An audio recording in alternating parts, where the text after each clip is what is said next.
What's good, people? It's Chi Brown for Consider Culture, and I am here to talk about whether all these protests and things, all this rioting, all this looting is really about police brutality. Is it really about Black Lives Mattering? Is it really something that people are doing because they're passionate about the cause, or they really feel a loss when someone like George Floyd is killed?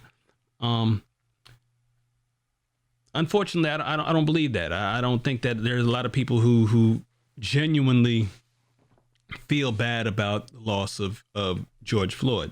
I know it sounds terrible, but let me say a few things about that, right?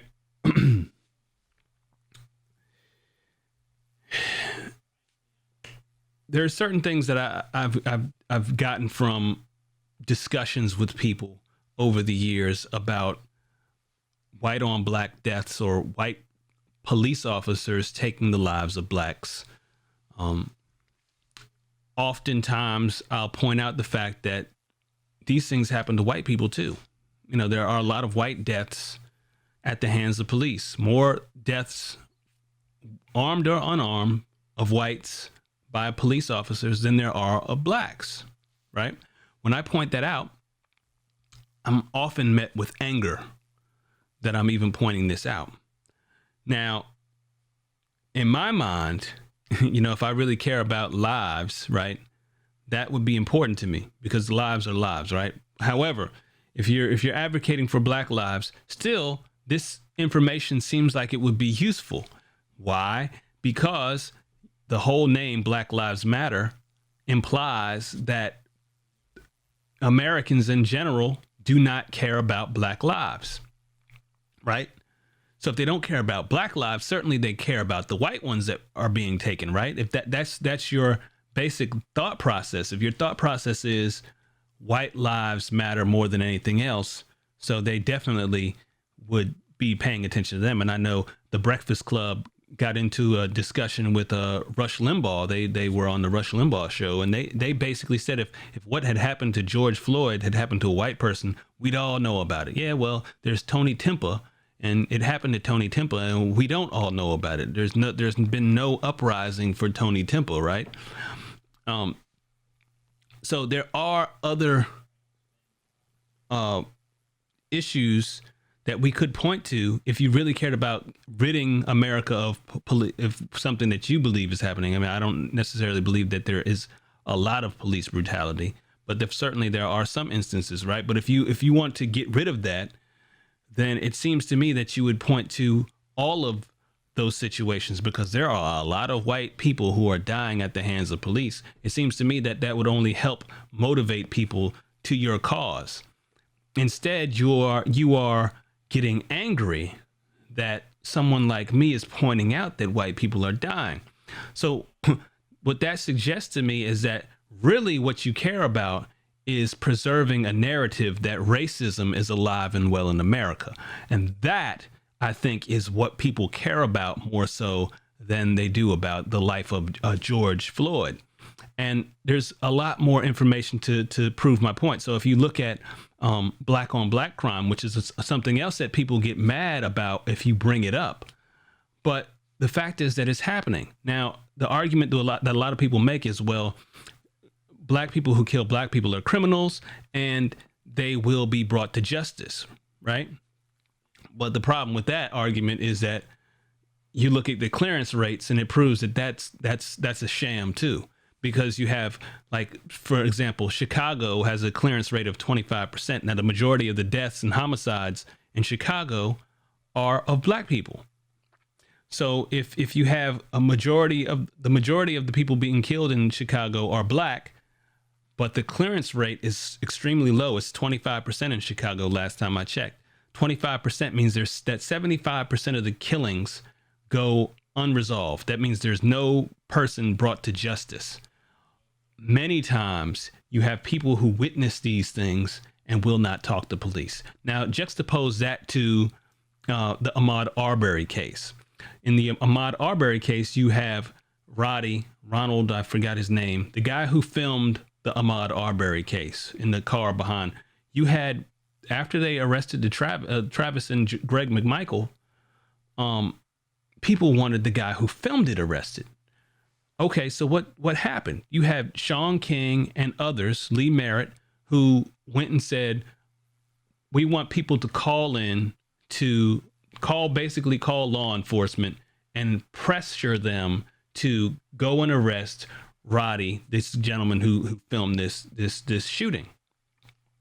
Thousands of people supposedly called. This is based on a social media campaign that Sean King led, right?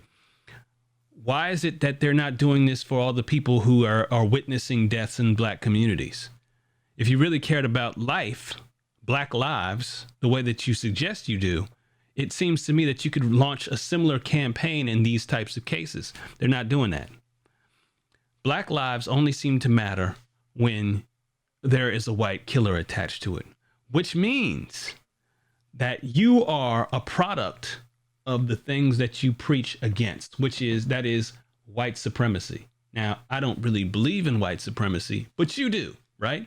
So if you believe in white supremacy, you're basically making the point that it exists in your mind by only chasing after killers killers who are white. You don't chase after the black ones. Now, what do I mean by that? Well, you're basically saying a black life isn't important unless it's been taken by a white person. This means that the white person is so important that now, by extension, he is taking his importance and grafting it onto the black person that he just killed. And now it's important to you because that white person is involved. You understand what I'm saying? So now that white person is involved in this killing, now it's important to you. The black life that was taken by another black person, not so much. Not so much, right? That is your white supremacy talk. It's coming out of your ears. You talk about it so much, and now it's showing in your actions because you're not paying attention to any deaths unless they are at the hands of a white person. And that's what I mean when I say that you're forwarding white supremacy. And it's very, very, very scary. We need to get people to start paying attention, not getting upset when people point out facts. I mean, the fact is, white people are killed by police officers more frequently than black people are. Now, if you care about them, it would seem to me that you would make use of that information by pointing people at that fact as well. If you believe that black lives don't matter to people, despite the fact that all the black lives that get taken by white people are plastered over the news for months on end before election time, when white people get killed by police, you don't see that, right? So it doesn't seem to me that the media thinks the same way that you do, or that America thinks the same way that you do, because they're putting all this emphasis on the black ones just like you are, but only if they're killed by whites, right? So now white people are making these black victims important. But what about the black ones, the black on black ones? We need to focus on those too. But again, if you want more people, if you believe that black lives don't matter to much of America, then why don't you point to the white lives that are taken by police? Maybe then people would get on board with your movement. You know what I'm saying? Because white lives apparently matter. In your mind, they matter more than the black lives. So why not point out the Tony Tempas, the Daniel Shavers, all these other white people who've been shot by police that you probably don't know the names of? Point those out too. And then you'll have more people who didn't care about the black lives who would help mobilize to your purpose, which is ending police brutality, if that's actually your purpose. But again, my thought is that you don't care that much about those things. And instead, what you care about is getting back at white people. This is really what this is all boiled down to. It's about getting back at white folks. And now you've got an opportunity because you've seen a white person that's taken a black life, and you can use it because you know that the media is all into this. You know that politicians are all into this, and it's going to be a big grand thing. And all these people will go out and cause a ruckus. And you can say to your people, the people that you've argued with in the past, look, I told you racism was a problem, despite the fact that none of these cases have ever shown that there is actual racism. And which one of these police in the past 10 years of all these cases that you can think of, the Michael Brown, Freddie Gray, Philando Castile, all these black folks who've been shot by police officers, in which one of those cases was the police officer actually shown to have been racist? Just name one. Can you? I can almost guarantee you can't. The fact of the matter, there has been no evidence of any one of these police officers being a bona fide racist. There's no proof that they're racist. The only thing that we have is that the officer's been white or Hispanic, and the victim has been black. That's the only thing. Of all the mainstream cases, I'm talking about all the names that we know, the big time stories. I don't try to pull out one from some story that they never made a big deal about. Of the big name stories, which one have they proved? I will give some people. I will pay people, PayPal people some money if they can show me one of these cases where one of these officers has been proven beyond a shadow of a doubt to be a racist. You can't do it. Yet we have this racist narrative that's been going on forever. You know, it's continually racism. Where? Show it to me. We can have a conversation about police brutality. We can have a conversation about whether these shootings are right or wrong, or these killings are right or wrong. We can have that discussion, and you have a lot of cases to make against something I might present. But the racism issue is not one that you have any evidence of, other than to say, well, it happens all the time. That's what you hear. It happens all the time. That's not enough. We need a standard. I'm advocating. I'm gonna say this now. I am advocating for someone to come up with a standard. Somebody who has more viewers than me. You know, I'll talk to the people who are black conservatives like myself, who have a bigger platform. I'm going to reach out to you all. I want you guys to think about standards. Like, we should really push for people to push for a standard. What is the basic standard? You need to check certain boxes to in order for you to say this is an actual racist event. You know, the person has to have said something racist multiple times over. You just can't say the N-word one time. That, to me, that's not enough. I need to hard evidence that a person is a racist. You know what I'm saying? Hard evidence. They're members of KKK. They've been on Storm. They post anonymously to 4chan or something, and they're posting in racist forums, and they're saying racist things. These kinds of things need to be proved in order for me to say, okay, this person is a racist. This is a racist shooting. And not just that, because a person could be a police officer and be a racist and still not engage in racist behavior, right? So you also need the behavior. If they shoot somebody who's engaging in criminality at that point, or who is threatening the police officer's life, well, that's still not racist because he was threatening the police officer's life.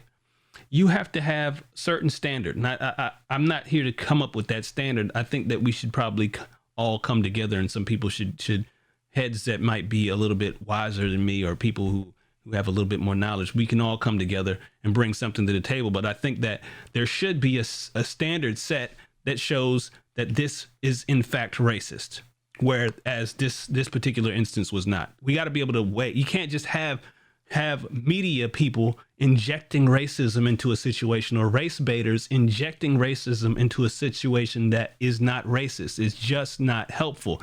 In the long run, it's dividing the country. It's causing unrest. It's causing people to lose lives unnecessarily. All this rioted. There's 17 people. This last time I checked, there were 17 deaths related to this George Floyd protest. 17 deaths. We're protesting one man's death, and we got 17 more because of those protests. Now, as a protester, you got to say to yourself, if you really care about black lives, because I think the majority of these people who died were black.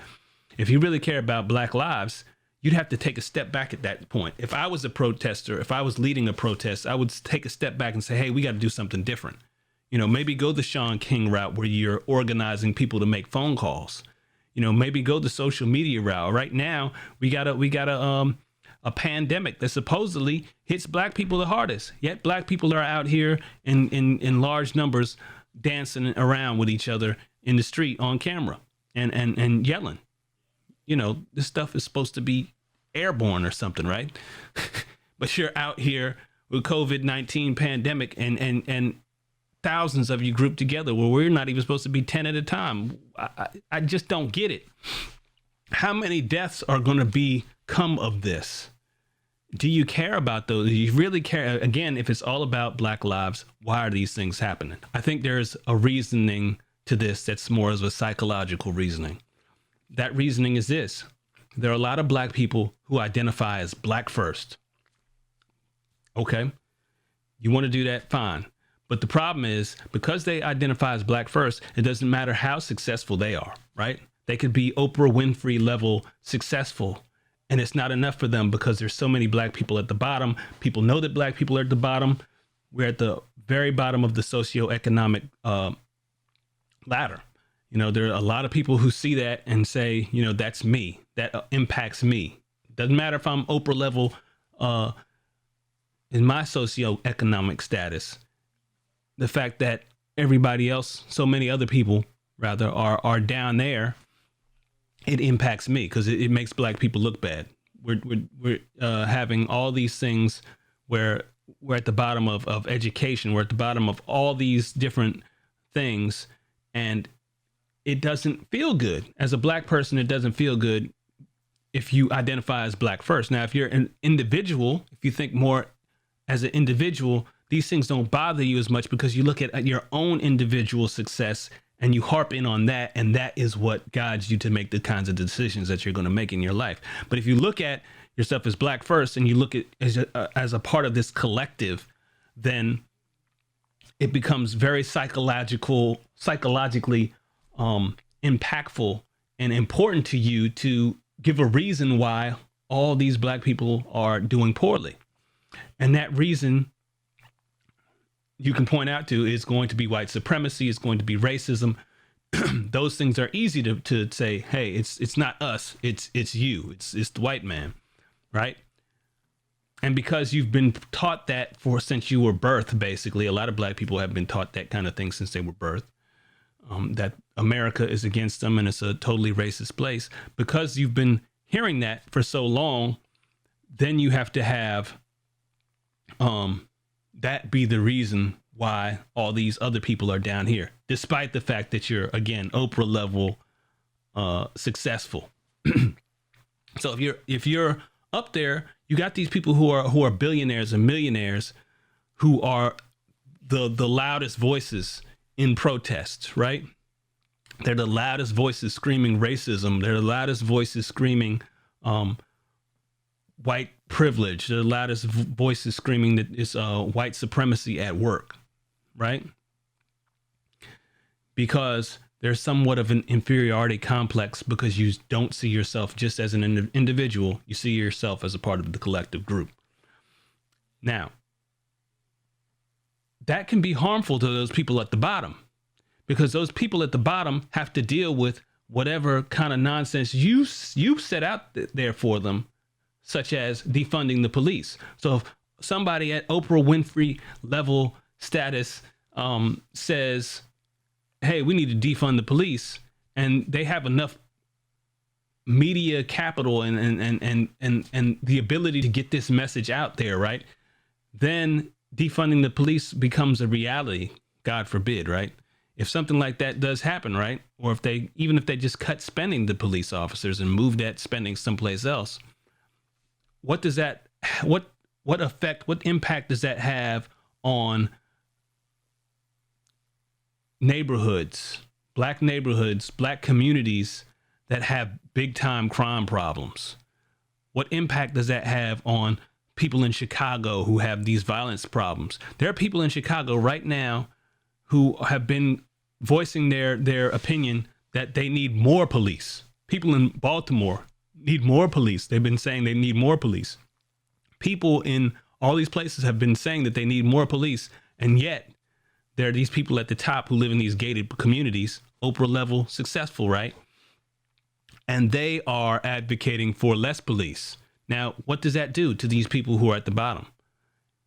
You know, we already have evidence of what it does. When you look at the Ferguson effect, when people were complaining about what happened in Ferguson, they wanted to pull back some of the police, and they did pull back some of the police, and you had a homicide rate that went up. And this happened in multiple communities. There's something called the Ferguson effect. Look it up, Google it. So those things hurt people. You get more black people killed. You're advocating for this because one black person got killed, and now you got a whole pool of black people dead based on policies that you help forward, because in your mind you're doing something good, but if you really looked at it, you're doing something harmful. And this is what I'm saying.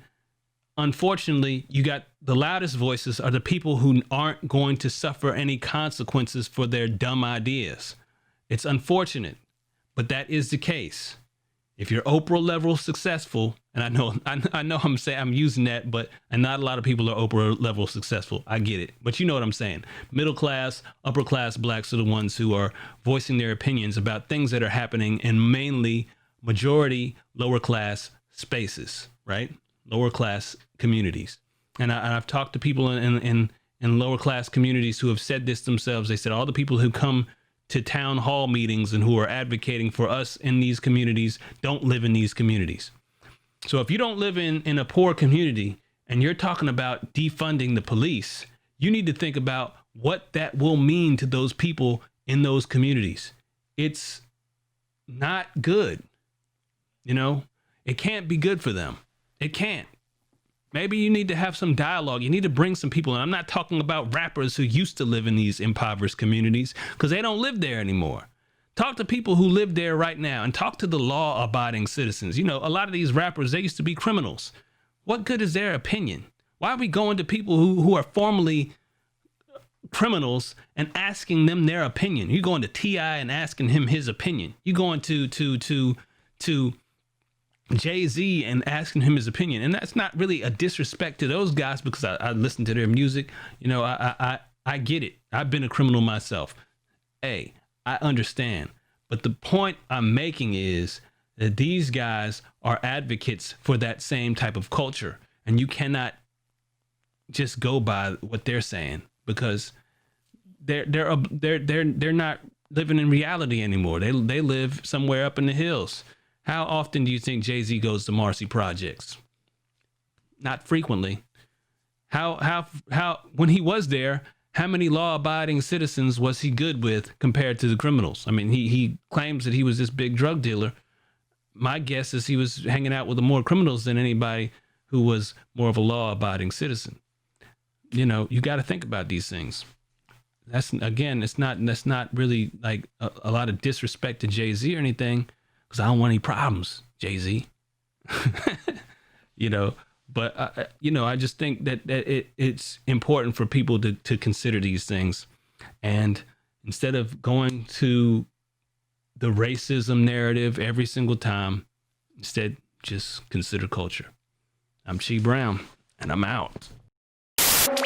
No more Yaza Baza.